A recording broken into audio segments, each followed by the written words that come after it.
Our next guest, Mr. Robert Murphy.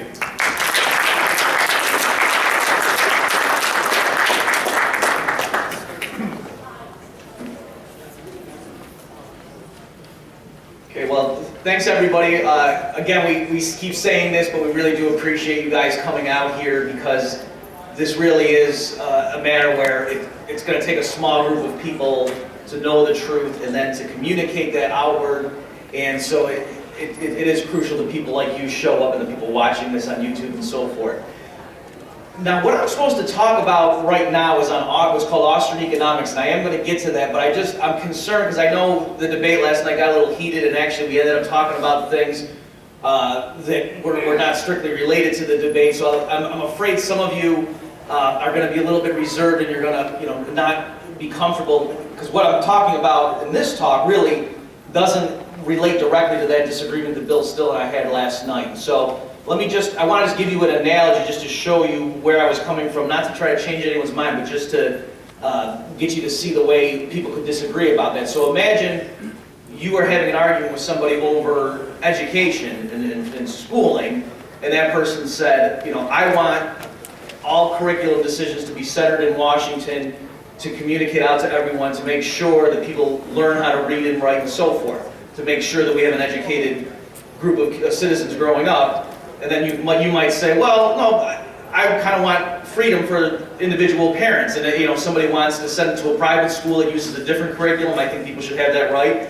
And even if people want to just homeschool their kid, I think people should have that right as well. So that would be a legitimate disagreement. But if the other person then said, oh, so you're against literacy, there would just be anarchy in your system, and therefore, how do we know? For all we know, people could just walk around teaching everyone 2 + 2 = 6.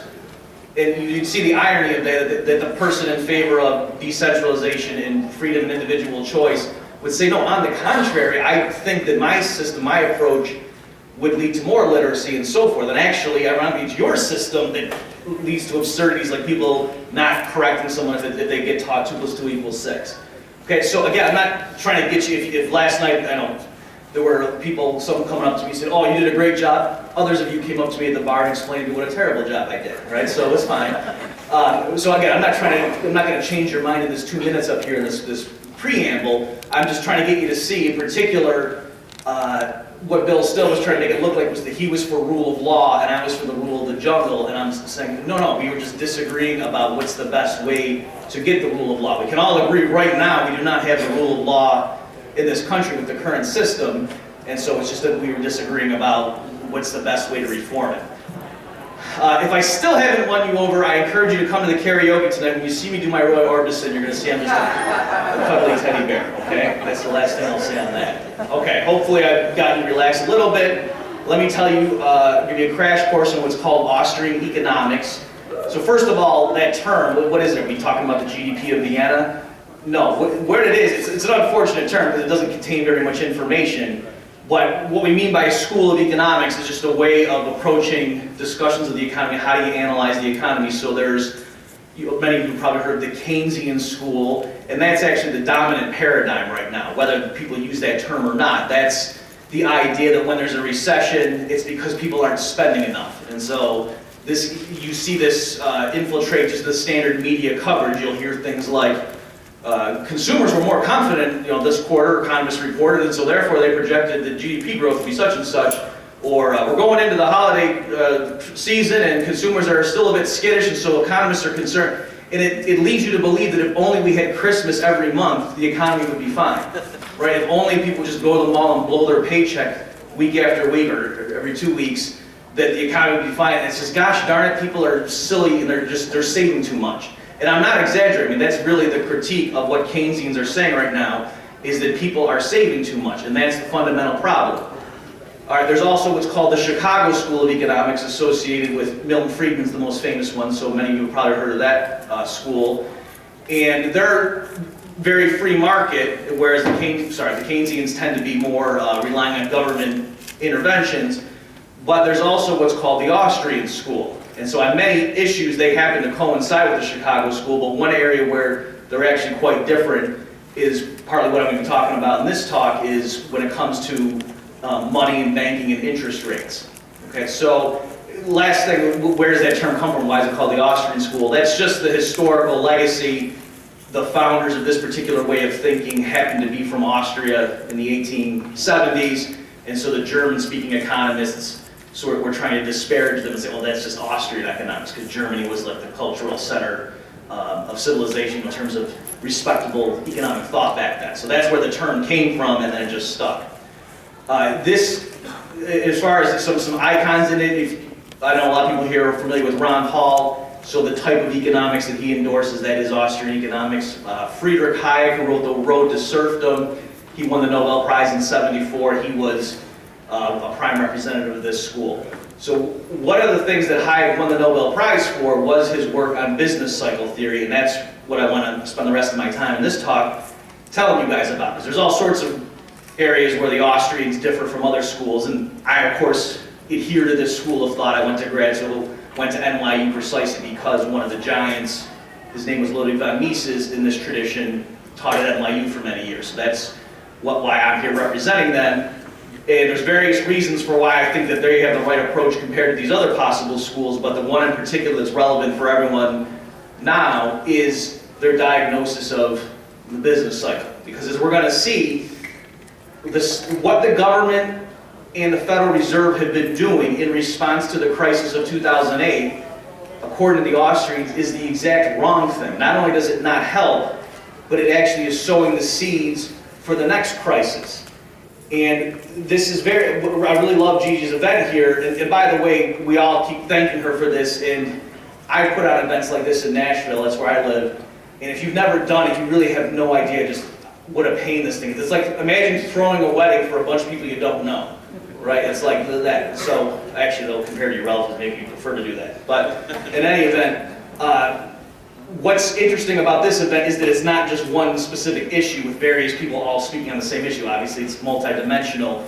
And why besides just all the things I'm learning from the various experts here, what's interesting is I'm seeing analogies in how, let me just take two examples. So in terms of security from terrorists, we realized that, wait a minute, the NSA spying on all of us and the various things that the US military is doing abroad, not only is that not protecting us, but that's a large contributor to the very problem that they're saying they're protecting us from, right? Or when it comes to pharmaceuticals and antidepressant drugs, it's not merely that they're ineffective and that it's not curing, it's that it's driving people to suicide, okay? So that paradigm that you see, and then of course with all these things, they have plenty of people with PhDs who will line up and explain why the current approach is the right one, and why somebody who disagrees is just some kook nut job and don't listen to that fringe person. This is what the respectable people at Harvard will tell you. Okay, and so it's the same thing in economics. The people from Harvard, the other Ivy League schools will get up there. They're the ones who go to the Federal Reserve. They're the ones who work in the government, the Council of Economic Advisors, and they will explain to you why what the government has been doing and the Fed has been doing since the crisis of 2008 is the right thing. And don't listen to these Austrians. They're not at MIT like we are.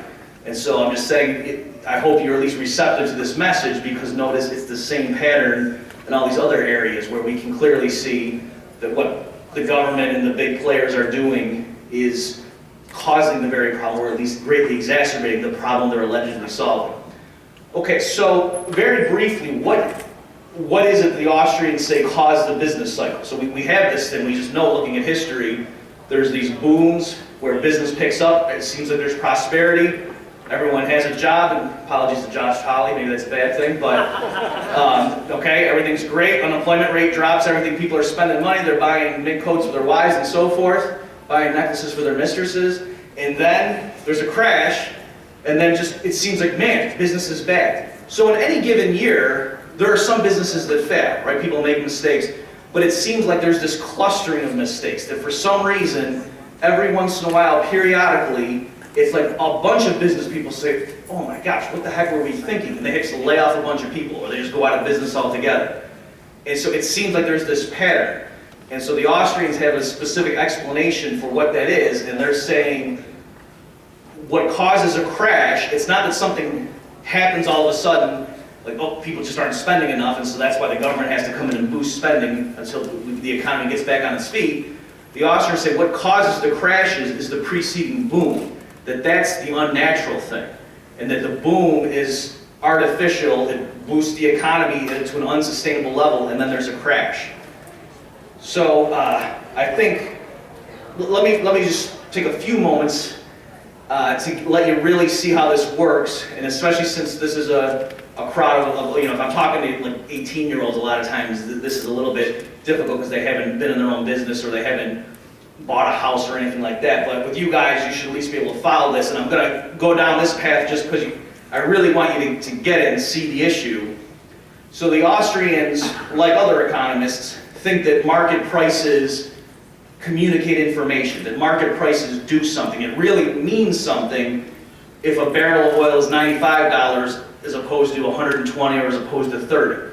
It's not just some arbitrary number, that communicates real information that causes people to either buy less gas or they buy a more fuel-efficient car, or if the price of oil is really high, that causes entrepreneurs to look more heavily into developing electric cars and things like that, right? And that's what you want, that the price tells people what to do. It signals how scarce things are. Just to give you a simple example, people deciding what lines of work to go into, part of the benefit of the market economy is there's various wage rates. You can see what salary you can earn in the various lines, and that helps people choose. So that's how we can have a free society, or we'd like to have a free society, right, where people can choose their occupations. If you went hundreds of years ago when there was a guild system and said to somebody in that time period, imagine living in a world where anyone can just go into any line of business they want. If you want to be a carpenter, you can do that. If you want to be a metalsmith, you can do that. If you want to be a librarian, you can do that. And there's no group of people in charge of assigning who does what. And the person might say, what, are you crazy? What if no one decides to be a farmer? Then we'll all starve to death. Or what if no one wants to go into carpentry? Then there won't be any wood products. And you could say, well, no, because what happens is there'd be prices, and you would see if not enough people were going into farming, then there wouldn't be much food, and the price of an apple would be really high, so more people would get into that line. Or if there weren't enough carpenters, the returns of that would go up, and so new people would go into those lines. So that's how it can be that we have free choice of what you do, and yet there's some feedback. You get a sense of what is it that other people out there want me to do for them.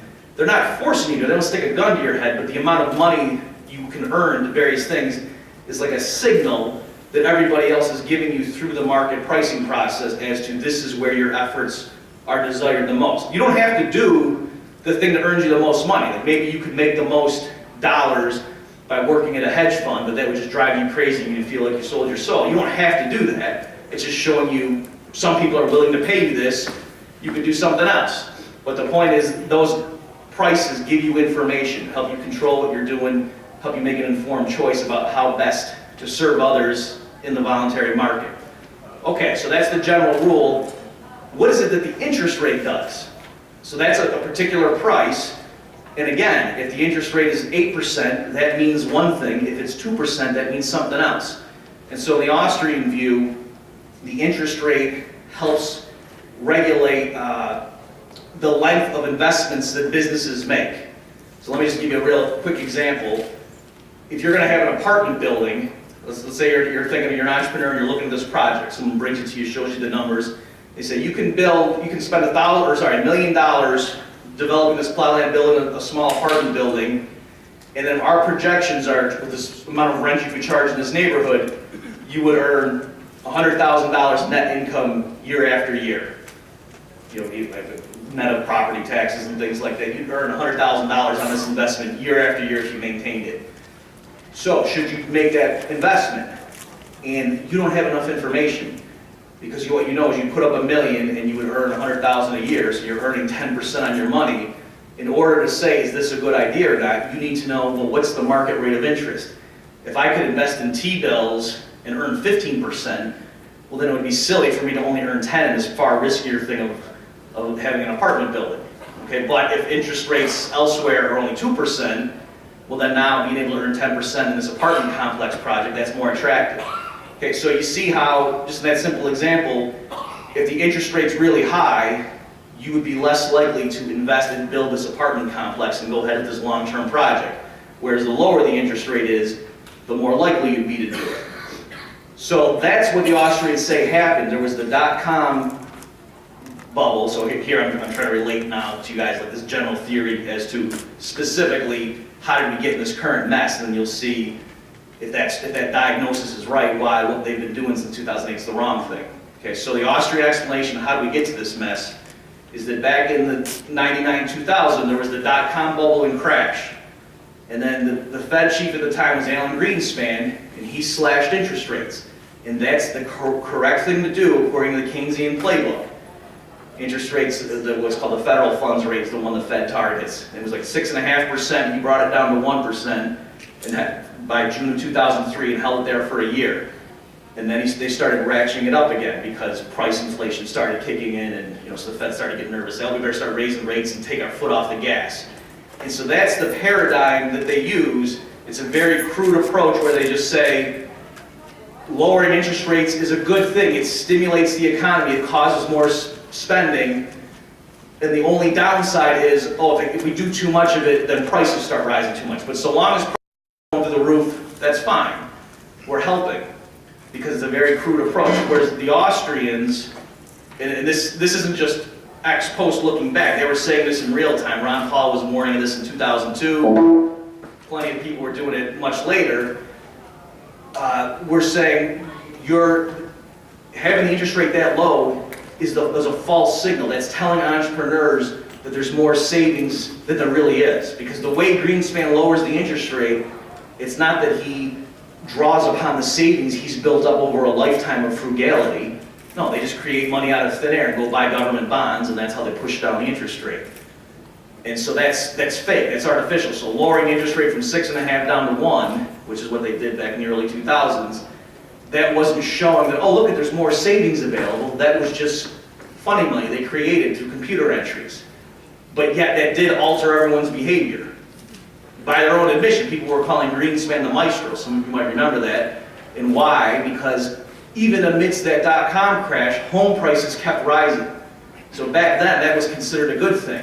It was only later, 2006 and 2007, that people started saying, wait a minute, maybe giving us a housing bubble to replace the dot-com bubble was a mixed blessing at best.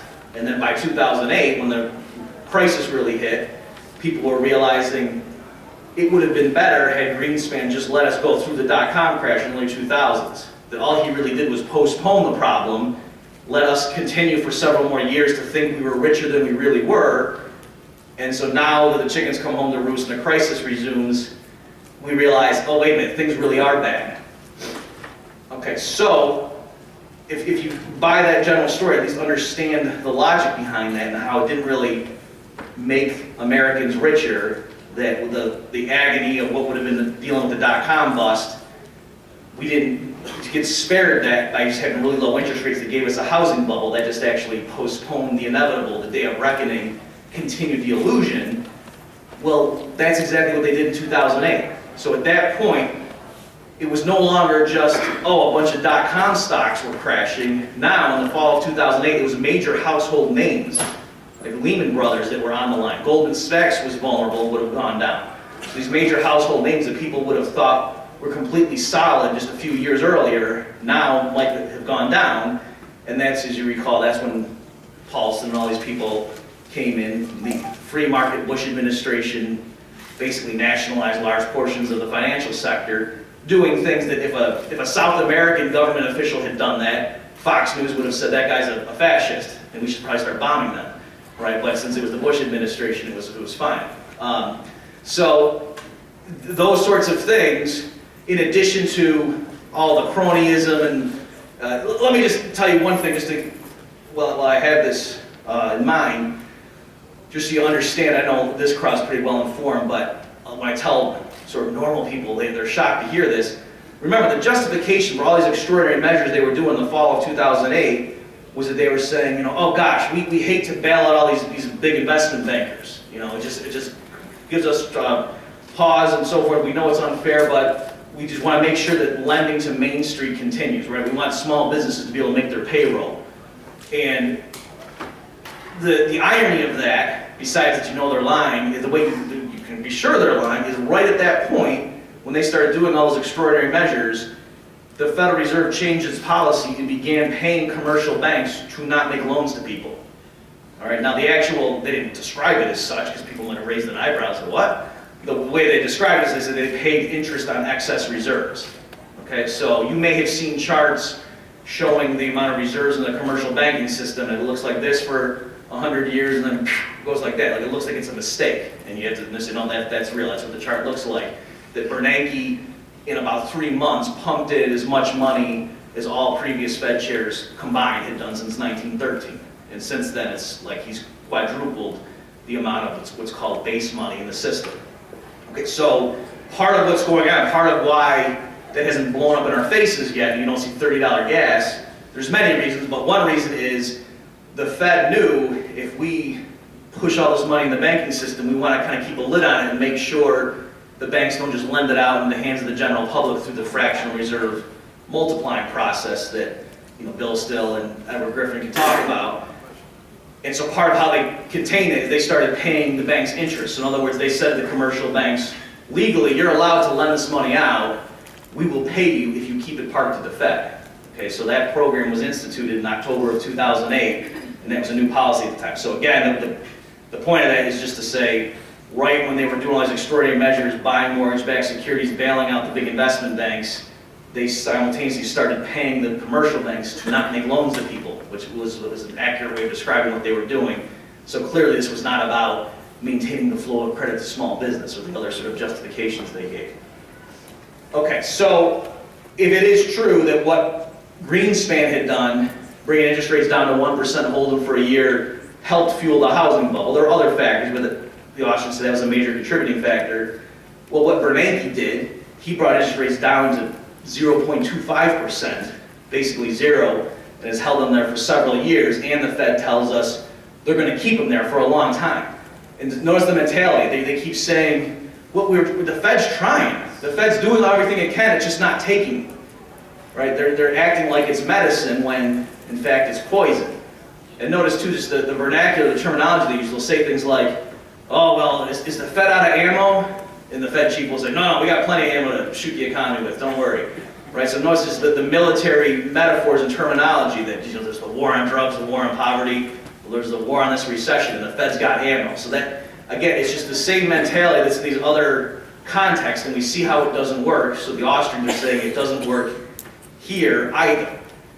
And so one way of thinking about it is, I think, again, it's sort of depressing. I go around and give these talks, and this is the conclusion, but I'll try to give you some ideas of what we can do. I got about 7 minutes left here.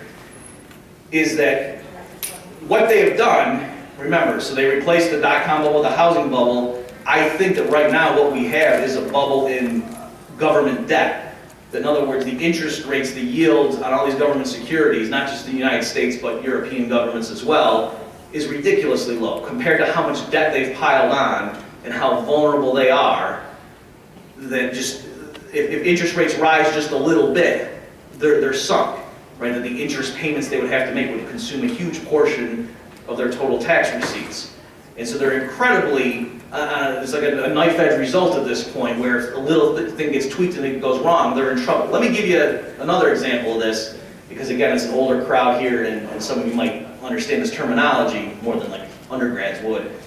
But you guys know what the yield curve is, or a lot of you do. It's like the interest rates at various maturities, so like short-term bonds, longer-term, out to 30-year, and so there's what's called the yield curve, and that the yields go up. Someone recently did an analysis of the Fed's balance sheet, and they said if the yield curve just shifted up 37 basis points, that's 0.37%, the Federal Reserve would be insolvent. Okay, now some of you don't know what that means, other users are like, holy crap, but what that means is that if you buy a bond and the interest rates go up, the value of your bond goes down. Okay, the market price. So what we're saying is the way that the Fed has gobbled up so many bonds lately in the last several years, that if interest rates ticked up just 0.37 percentage points, then the Fed would be bankrupt. Now, it's not that they would shut down. They would just say, well, who cares? We can print money. It's good as you can get it. But the point is, I'm just trying to show you how reckless what they have been doing is in terms of any standard conventional accounting or business sense. All right, so that's the precarious nature And so unfortunately, I think what it meant is, before we had dot-com crash, but there were no major household names in trouble in the early 2000s.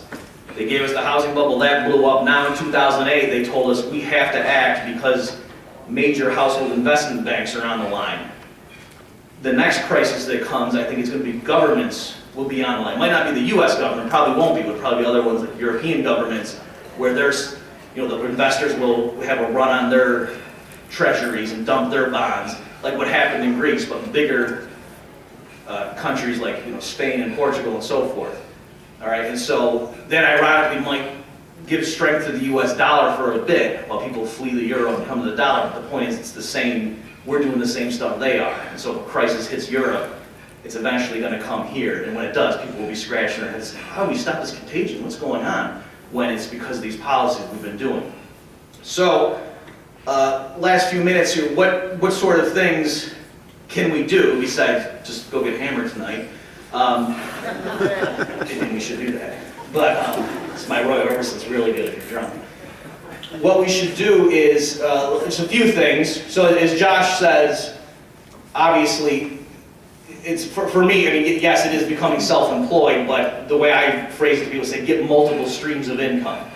That you don't want to be dependent on just one thing and say that's my job in particular, but even if it's just a business you have, that because if and when this crash comes, everything's going to get upturned, and that particular source of income you had might dry up. So you want to have several things going so that depending on what happens, you can kind of adjust your weight and favor something else. And you don't want to be starting that from scratch. So if you've been toying with the idea of starting a business for the last 5 years and it's just, well, I'll do it after Dancing with the Stars, what season ends. Do that sooner rather than later. You don't want to be trying to start your new business when there's an extra 20 million unemployed people all trying to do the same thing, right? You want to get your idea up and running first. Another major thing is, if I'm right about what's coming, interest rates are going to skyrocket. And so if you have variable rate interest rate debt, you don't want to be sitting on that. So in particular credit cards, but also if you have like an adjustable mortgage, you might want to seriously consider switching that over to a fixed rate, because again, as things reset, as interest rates rise, you could get pinched. And then of course the obvious thing, and I don't feel funny giving these recommendations because this would be sensible stuff in any environment, but you need to save more. And I don't, as I said, I don't just mean, okay, instead of going to Starbucks, why don't you go to McDonald's and get their coffee because it's a little bit cheaper. No, what I mean is start bringing in way more income and then saving it. And I think that's, this is kind of dovetail with what Josh is. For me, I think the fundamental problem people have, especially younger people, is they just assume, oh, I gotta do my budget, and what's my income? And they just take that number as a fixed thing, and then plan around that. And that's good, yeah, obviously you don't want to spend more than you take in, you want to save a bunch, but a really easy way to save more is not to scrimp and pinch corners here and kill yourself in terms of an austerity budget, but rather to boost your income. And there's all kinds of stuff you can do. And people will say, okay, well, Bobby, I liked your talk or whatever, you said start a business, so what should I do? And that's a crazy question, because if I had some answer that I gave to everyone, then they'd all be doing that one thing, and that would no longer be a good thing to do, right? So the answer is, you go look and figure out what people want that you can do, and then do that. In particular, if you really like doing it, then all the better. And so, that sounds like a truism, okay, yeah, but really, just open your eyes and look around and start looking for opportunities as to what would people want. And it can even be in your own life, like something that frustrates you on a daily basis, and say, yeah, there ought to be somebody doing such and such. Well, maybe you could be that person, or you could find people who are talented and you could get together a business plan and start providing that service or that product.